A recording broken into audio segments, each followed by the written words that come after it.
Hello दोस्तों, स्वागत है आपका अपने YouTube चैनल यूनिक प्लस पर।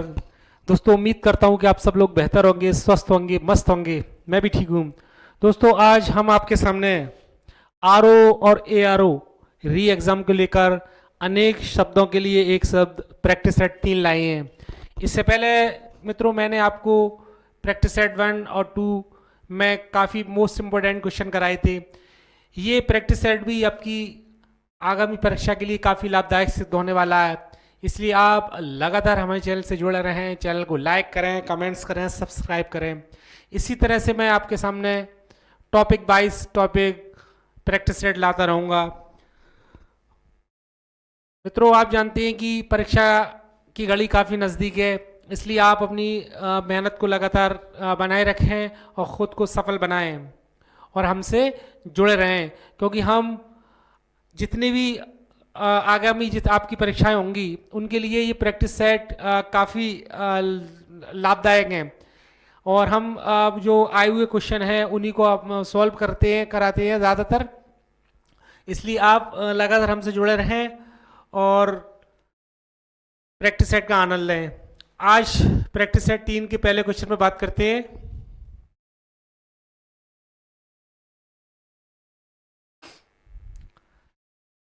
जिसके समान दूसरा कोई ना हो के लिए एक शब्द होगा।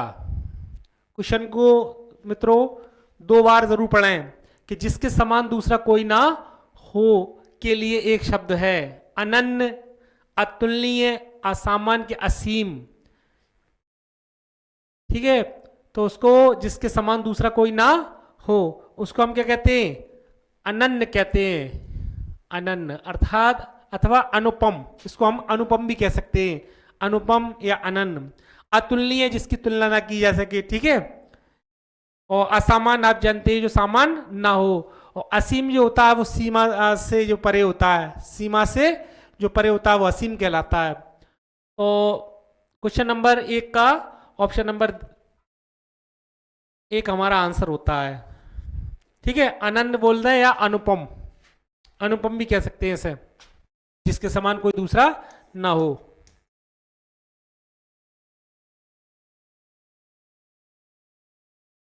ठीक है, नेक्स्ट क्वेश्चन पर बात करते हैं।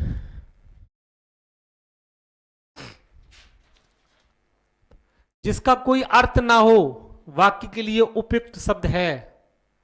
जिसका कोई अर्थ ना हो, याद देखें आप। व्यर्थ, सार्थक, अवैध, अव्यक्त।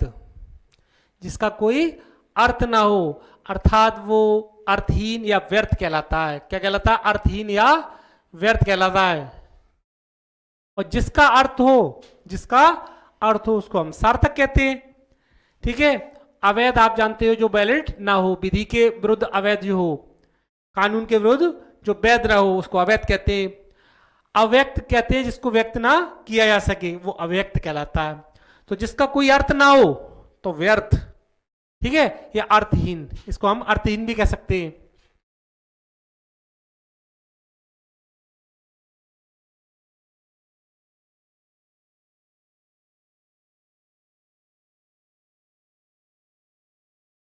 ठीक है, नेक्स्ट क्वेश्चन में बात करते हैं।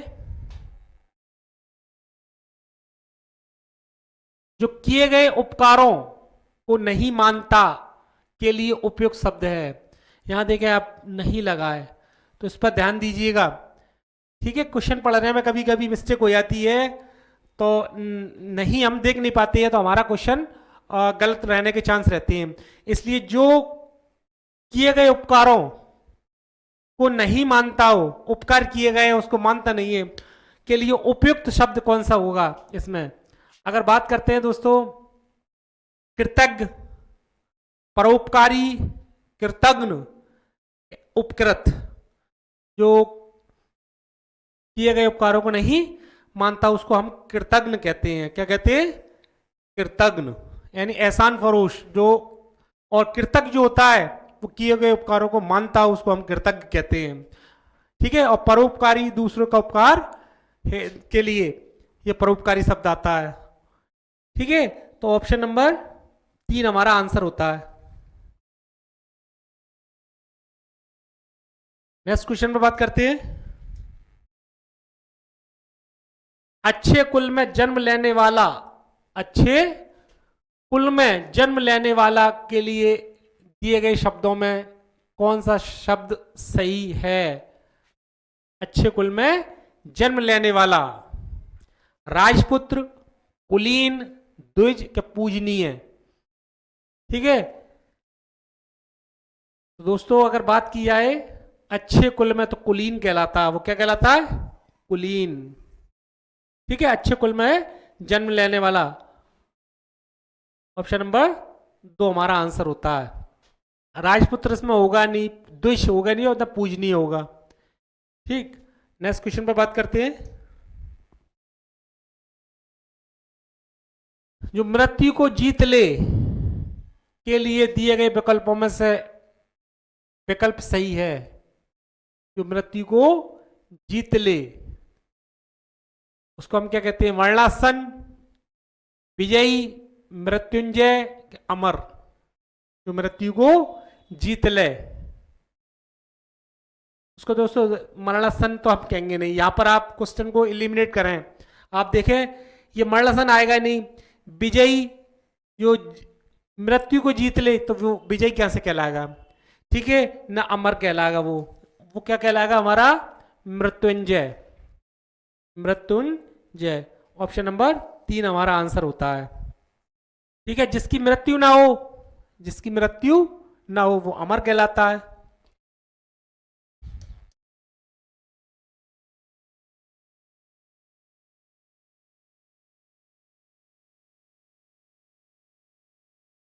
ठीक है, जिसकी मृत्यु ना वो अमर कहलाता है। और विजयी आप जानते ही हो।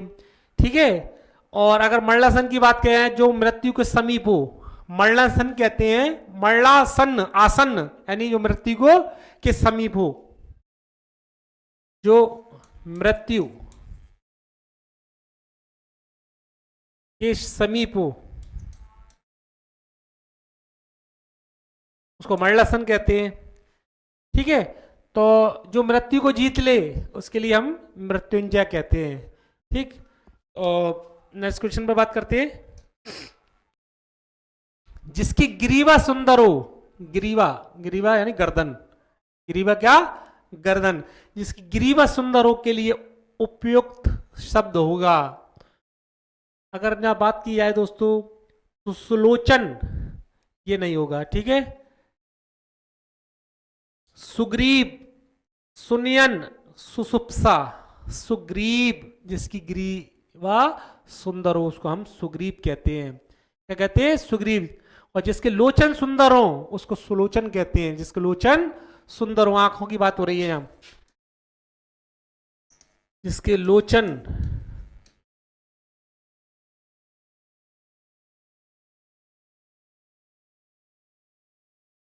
जिसके लोचन सुंदर हो उसको हम सुलोचन कहते हैं। और जिसकी ग्रीवा सुंदर हो उसको हम सुग्रीव कहते हैं। तो ऑप्शन नंबर 2 हमारा आंसर होगा। जिसके नयन सुंदर हो, जिसके नयन, नयन, नयन ना आंख, जिसके नयन सुंदर हो उसको हम सुनयन कहते हैं।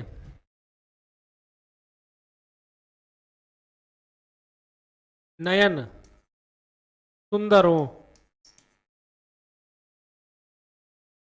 उसको हम सुनयन कहते हैं। अगर बात की जाए दोस्तों यहाँ, तो सुसुप्सा जो होती है वो सोने की इच्छा होती है। सोने की इच्छा जो सुसुप्सा कहलाती है।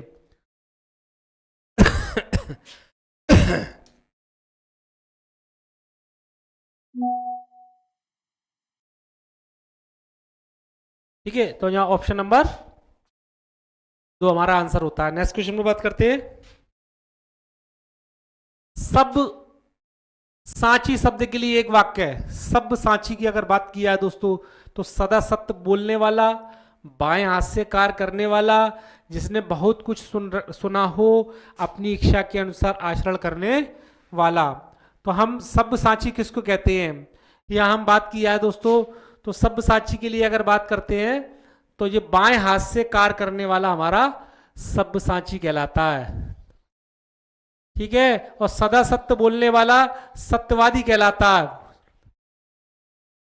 सदा सत्य बोलने वाला, सत्यवादी, सत्यवादी, सदा सत्य बोलने वाला।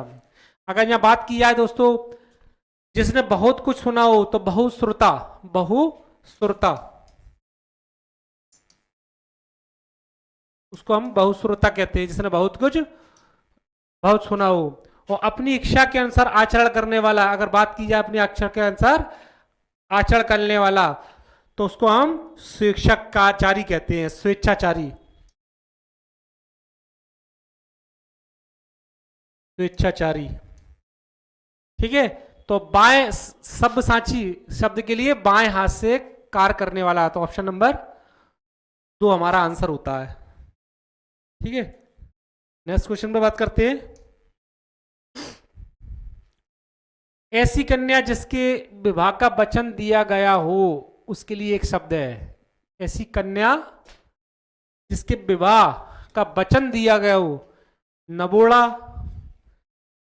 प्रोसित पतिका, बागदत्ता की आगत पतिका। तो जिसके विवाह का अगर वचन दिया होता है दोस्तों, तो वहां हम बागदत्ता कहते हैं। क्या कहते हैं? बागदत्ता। और जिसका अभी अभी विवाह हुआ हो, जिसका अभी अभी विवाह हुआ, उसको हम कहते हैं नबोड़ा। जिसका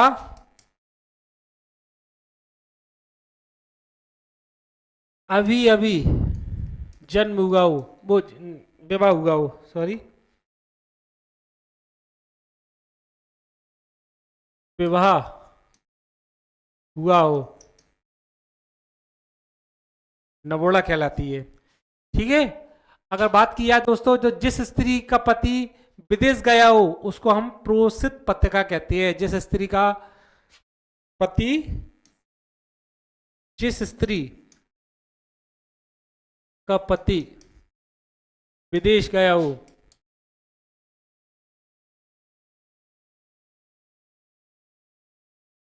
तो हमारे क्या कहलाता है? जैसे, और जिस स्त्री का पति विदेश गया हो, उसको हम प्रोसित पतिका कहते हैं। अगर मैं बात की जाए दोस्तों, जिस स्त्री का पति विदेश से आया हो, आगत पतिका, यानी जिस स्त्री का पति विदेश से आया हो, उसको आगत पतिका कहते हैं। और विदेश गया हो, उसको विदेश से आया हो, से आया हो। यहां तो देखें, प्रोसित पतिका जिस स्त्री का पति विदेश गया हो, और यहां लगा विदेश से आया हो, तो वो आगत पतिका कहलाता है। तो ऐसी कन्या जिसके विवाह का वचन दिया गया हो, तो उसको हम क्या कहते हैं? बागदत्ता। ठीक है, नेक्स्ट क्वेश्चन पे बात करते हैं। जो उस पद पर होने के कारण किसी कार्य में रत हो, शब्द समूह के लिए सही शब्द का चयन कीजिए। जो उस पद पर होने के कारण किसी कार्य में रत हो, शब्द समूह के लिए सही शब्द का चयन कीजिए। अधिकारी, ऑफिसर कहलाता है सर, ये तो होगा नहीं। ठीक है, पदेन, पदाधिकारी, प्रतिष्ठित।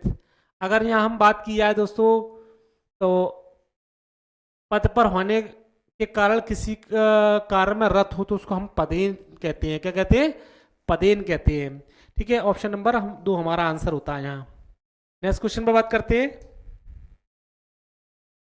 वातानुकूलन शब्द के लिए एक वाक्य है। वातानुकूलन शब्द के लिए एक वाक्य है। जहां तापमान घटता बढ़ता हो, जहां तापमान समान हो, वह स्थान जहां सर्दी गर्मी को नियंत्रित किया गया हो, वह स्थान जहां सर्दी गर्मी समान हो। अगर यहाँ बात की जाए दोस्तों, वह स्थान जहां सर्दी गर्मी को नियंत्रित किया गया हो, वो हमारा वातानुकूलन कहलाता है। वह स्थान जहां सर्दी गर्मी को नियंत्रित किया गया हो। ऑप्शन नंबर 3 हमारा आंसर होता है। वह स्थान जहां सर्दी गर्मी को नियंत्रित किया गया हो, उसको हम क्या कहते हैं? वातानुकूलन। ठीक है, अगर यहां बात की जाए जहां तापमान घटता बढ़ता है, जहां तापमान घटता बढ़ता है, उसको हम क्या कहते हैं? यहां अगर बात होती है दोस्तों, तो यहाँ विषम ताप कहते हैं, उसको हम विषम ताप। ठीक है, और जहां तापमान समान हो, उसको समताप कहते हैं। और वह स्थान जहां सर्दी गर्मी समान हो, स्थान सर्दी गर्मी समान हो, समशीतोष्ण कहते हैं उसे। ठीक है,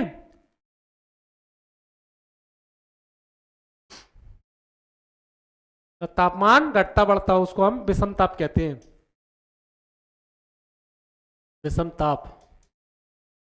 ठीक है। और जहां तापमान समान हो उसको समताप कहते हैं, समताप, इस तरह से। ठीक है। और वातानुकूलन शब्द की अगर बात किया है तो वह स्थान जहां सर्दी गर्मी को नियंत्रित किया गया हो उसको वातानुकूलन शब्द से कहा जाता है। ठीक है। तो दोस्तों आज मैंने आपको अनेक शब्दों के लिए एक शब्द के प्रैक्टिस सेट 3 पर 10 क्वेश्चन कराए। मैं उम्मीद करता हूँ ये क्वेश्चन आपकी परीक्षा की दृष्टि से काफ़ी लाभदायक सिद्ध होने वाले हैं, इसलिए आप लगातार हमारे चैनल से जुड़े रहें, चैनल को लाइक करें, कमेंट्स करें, सब्सक्राइब करें। दोस्तों हम आपके लिए लगातार मेहनत करते हैं, लगातार वीडियो लाते हैं, प्रैक्टिस सेट लाते हैं, तो आपका भी एक कर्तव्य बनता है कि आप हमारे चैनल को लाइक करें, कमेंट्स करें। और इसी तरह से मैं लगातार आपके सामने प्रैक्टिस और वीडियो लाता रहूँगा। और मैं भी आपके उज्जवल भविष्य की कामना करता हूँ कि आप लोग अपने मकसद में कामयाब हों और ख़ुद को सफल बनाएं। तो मिलता हूँ मैं नेक्स्ट वीडियो में दोस्तों, तब तक के लिए जय हिंद, जय भारत।